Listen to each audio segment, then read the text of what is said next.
All right, welcome to Bciu University 108. This is how to shoot a headshot and really how to shoot photographs in general with your smartphone. Sean, you're mostly here as in an advisory level, since I'm hoping you can take great photos with your iPhone. But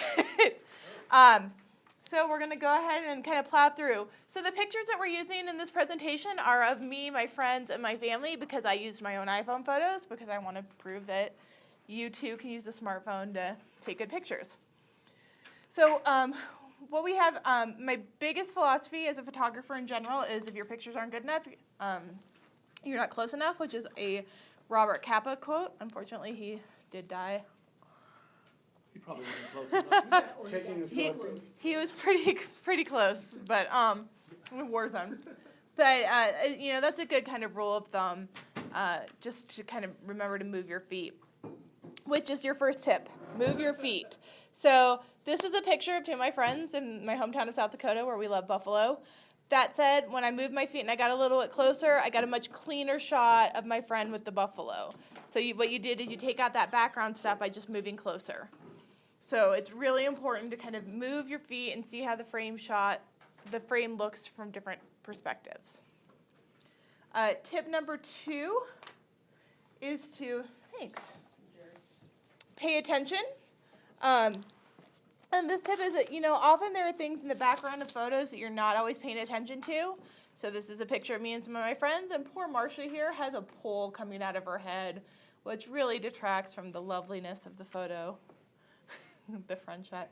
But so, you know, be aware of your background. You might have a tree coming out of somebody's head. You might have a pole like here. Just make sure that you're getting your background kind of as clean as it can be by either moving yourself or your subjects. So that said, the biggest thing that I think makes a very clean image is to use a rule of thirds. And the rule of thirds is where you take your picture and you literally divide it into thirds. So basically you're dropping a tic-tac-toe board on here. Those spots where the thirds cross, so here, here, down here, and over here, is where your kind of most important action things should be.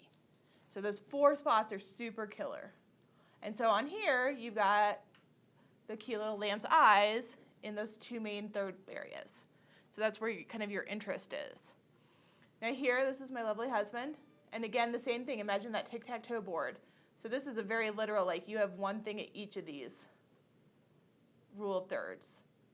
That's just kind of where your eye is drawn to as a viewer. And here's another one at our old house where we have this lovely unicorn balloon and the third there. And then you have him in the third down here. So just kind of always imagine there's a tic-tac-toe board on your images, and you want your action in where those lines overcross. And this is yet another one where your main thing in the frame is in that bottom third where they cross. I am a big proponent of the rule of thirds, as you can see. Next tip are lines. Pay attention to how the lines move through your images. So it could be a terrible line, like the one coming out of somebody's head, or it could be a clean line, like this one here, where you have the line of the towboat kind of running through the frame, and it helps your eye move through the image.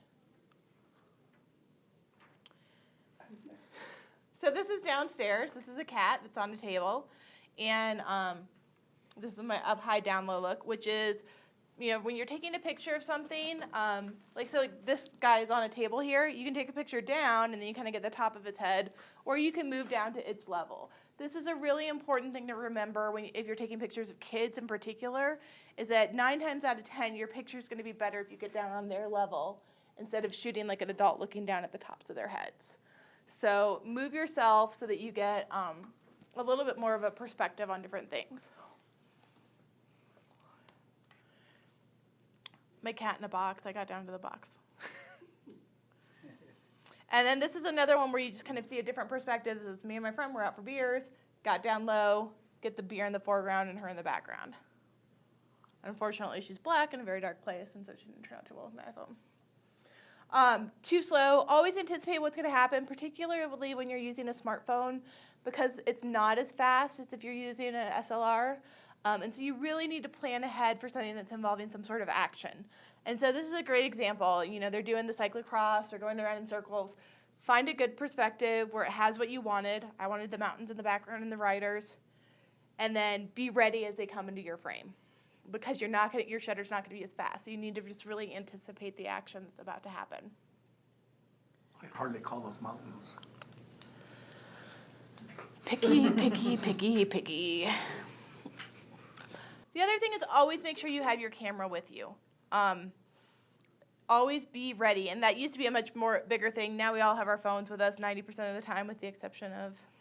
What, do you have a flip phone? Yeah. Oh my gosh. I have a slide. You guys are just stressing me out over here. Well, even a flip phone can take a picture, which is good. So just make sure you have your camera with you, because you never know when you're going to see something that is just perfect and is really a picture that you want to get. I say the more the merrier. Always make sure you take a lot of photos of whatever you're shooting, particularly if you're not Sean, because 9 times out of 10 your pictures might be out of focus, not framed right, but if that 10th one, because you shot 10, is perfect, then that 10th one is perfect and we can use it. So if you happen across this is a team that's not out and a lot covering stuff. Let's say you happen out across a wreck. Don't just take one picture of the wreck. Take 10 so that you get one that is, really worthwhile and is better than the others in an elevated image. Do smartphones, can they do like 3 shots or 4 shots, consecutive shots? Yes, last night I accidentally took 21 pictures with my phone in like a second and a half. Yeah. It was embarrassing. But that said, it was of my cat in a dark area, and my cat was moving, and they were all out of focus. Please don't ever become Facebook friends with me, because you will realize how many pictures I take of my cat. I am that person. Speaking of that, here's another more the merrier. This is my cat at my old apartment. And so, I took these pictures, and I ended up adoring this one, which is the last one I took. And I took 3 pictures of her eating grass. Now, you can see on this one, I'm also down at her level. I moved down, moved around. Next tip is to clean it up, and this is really looking at backgrounds, and this is really imperative for headshots as well. And there's different ways to clean up your backgrounds, often by zooming in or moving in. Like in this shot, it's our garden. Our garden's a mess. You zoom in, you can't see that our garden's a mess. You can just see there's I forget what these are called. Peonies? Peonies, yes, with the ants on it. That said, this is, a fish drying place in Iceland. The picture on the right, you can't really tell what they are. It just looks kind of, it's interesting, but you can't tell what it is. Whereas you move in closer, and you can see that they're drying fish heads that they're sending to Nairobi. So like I said, the same is true for headshots. So if you're out on assignment, you may be somewhere where there's a lot of crap in the background, like our office. Obviously. That said, by moving the person to a place with a cleaner background, you get a much cleaner shot of them. And then by moving your feet and zooming in a little bit, you get an even cleaner shot. So for headshots, that's imperative, because we want it, it runs half a column. We want it to be about the person. We want to be able to see their face. Their adorable face, Katie. She looks tired. Now that said, another one of my favorite photographer quotes is "compose and wait," which is Sam Abel's philosophy. And my husband, who fancies himself a photographer, although he's holding his camera wrong here, is a big fan of composing and waiting. He stood here for probably 10 minutes trying to wait for a deer to walk across our property for him to get a picture. It didn't happen. But take your time, breathe. Don't just real quick, wait for your picture to happen, because it will happen in front of you. So, that said, any questions on those quick tips and tricks? All right, it is 4:26. Everybody needs to find a partner and go take a headshot of each other. Email them to me at my BCI account. You have 5 minutes to take a picture of each other. That's a nice, clean headshot. Get it emailed to me. All right, so we're going to jump in here. So the first one that, if you haven't emailed it to me, email it to me. Pat, continue to try to figure that out. First one we're going to look at is Sean's, which I really want to draw some attention to, and then I also want to talk about one tip that I did not. So Sean went ahead and took a nice picture of David in here, which if you look at the background in here, it's pretty shitty. Like all of these photos and whatever. So look at what he did to really clean up the background. Instead of trying to, cram David into like a teeny tiny little area where we have space, he kind of put him in the center and only has that white around him so that we're not, it's not screaming like there's this busy picture in the background. Put a halo, it's like one of those, it's got one, yeah. The other thing that I didn't talk about that we really do need to talk about, and when I was joking about my husband holding his camera wrong, is always support your camera and do what I call squeeze the frame. So my mom likes to take pictures like this. And so she's holding the camera with one hand, so she's moving a little bit, and then she's like jabbing her phone, and so she gets a lot of blur. So hold your camera with both hands, even if it's your phone, and then, use your finger. If you have a real shutter, press the shutter. Press it very slowly. If you're doing it on a phone, just push it so that you don't incorporate shake or blur into your photos. I feel like it used to be when you took your thumb off is when it took a picture, but the new iOS doesn't. It's where it's. Did I take a ton of those? Oh, nice. All right, who we got here? We've got Sean. So we do have a little bit of blur going on here. So you want to take multiple. And the other thing you want to remember when you're taking headshots of people are things like how I almost got into a fight with somebody at the DMV. Ask them to take off their hats or their sunglasses. Yep. But good job on cleaning up the background. Tap focus. That's what's wrong with that picture. Oh, Tap focus. yeah. So when you have your smartphone and you're doing like this, and then you've got Cliff, and you want his nose in focus, tap on it to make sure that it focuses where you want it to before you push the button. And that's an easy step to forget. I mean, I am a trained photographer, and with the iPhone, I often forget to do that as well. So So you just tap. this is not. I'm not sure where this photo came from, but that was not the assignment. Was that Katie? Oh, why did you send that? But if you notice, we do have the problem here where we had the pole coming out of her head. That's the problem. Not to mention that hair. Oh, that's a different thing. And we got Trent's picture of Jim here. Perfect. Light background, tight headshot. One thing, if we're looking at a slightly higher elevated photo, is you might want to pull the person a little bit away from the wall if you have time, so you don't get the shadow back here, so you get more of an even white behind them. But that's just, as we're looking to do better and better jobs. All right, we got a couple people here. Nice, using the door and the kind of plain background there. Nice little grin. Or maybe If you notice the focus is off his back shoulder is sharp and his face Yeah. is soft, and they need to tap focus on his nose. We have his back shoulder in focus. Mm-hmm. Nice. As well as, sorry, Claudia. Oh no, go Much for it. too close. Yep. It was actually a test, I'll tell you something. Everybody's up against the wall. You never put the subject against the wall. That's the very first thing you do.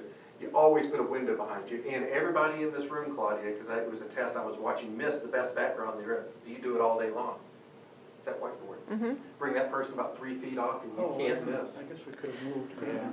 And as he's saying, this is a little too close, but keep in mind, so you shoot one that's a little closer, you shoot one further back, and then you have the options when you get back to choose from. So it's really about, it's not like writing where you can call the person and talk to them again. You're screwed if you didn't get the shot when you were out there for the most part. So take a lot of photos, try a lot of things, so that when you come back, you have something to choose from. And most everybody, including myself, I did it on purpose, was they open up their camera and they'll fill their frame with their subject. Go back to Shane's picture for a minute. If you notice, it's wide angle and it's disproportionate, and that's not real, so you need to step back about right here, and David did another one. And then you zoom in and fill the frame with air around their head. But if you come right up like this, you warp somebody out. So Shane that's the beauty and the curse of these, is they have great lens through, but you can fish out somebody, and that's what that is. So we could have gotten a slightly better background here because we do have this, He's growing a picture. he is growing a picture out of him. But I care less about that than the fact that the picture's a little bit busy. And so all we really had to do was just, move a little bit, and there's that nice clean background behind him, kind of be where Katie is, and you'd get that. So just keep, it's nice framing, it's a good distance away, just keep that in mind a little bit. Now with Nick is a good example of somebody with glasses. So there's a couple issues with people with glasses. If you're me and you're cheap and you don't pay for the anti-glare, there's a lot of glare. The other thing is, depending on how they ride, they can kind of hide the eyes. So again, this is part of having the iPhone, part of having a DSLR, is that we can do what we call chimping and look at it and make sure it turned out. So look at it, and this one's okay. I would have asked him to maybe push his glasses up a little bit and see his bright eyes a little bit more. But keep those little details in mind that you're not thinking about if you're not a visual person that really go a long way, even with the headshot, to just improve it and make that person feel a little better. All right, we have Cliff here. A couple things like we talked about. One, this is a little bit more of a portrait and a little bit less of a headshot. Headshot, we really want to see their face. Secondly, this is another one where we want to shoot a lot because we're getting a lot of darkness in here that would be really hard to pull back. And then, like I said, we often ask people to take off their caps for headshots, but the darkness here bothers me more than the headshot.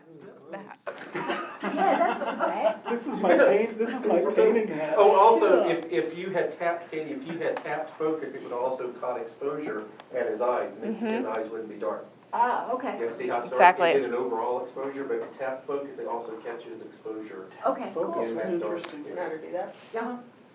All right, Sam. Oh. We have two pictures of this one's nice. So if you can see, he's a little bit further away from the wall than in the first one, so we don't get that shadow behind the wall quite as deep. We still have it a little bit, but it's not quite that harsh, like shadow. And you'll see that a lot when you're if you're in a darker spot. You really want them away from the wall because if your flash is on, you're going to get that harsh shadow. Now, this is a really good example of one thing that is one of the biggest tricks, I think, for when you're taking a picture. Amy, could you stand up for a second?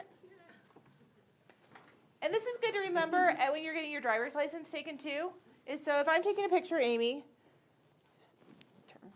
so she's looking at me straight on, right? What is that? That's a mug shot. Hardcore. Tilt her shoulders a little bit, bring her chin around, not too dramatic. People do it too dramatically, and you have to kind of straighten them, but it's just more flattering, and it's not that like straight on, harsh. I'm literally getting a mug shot taken.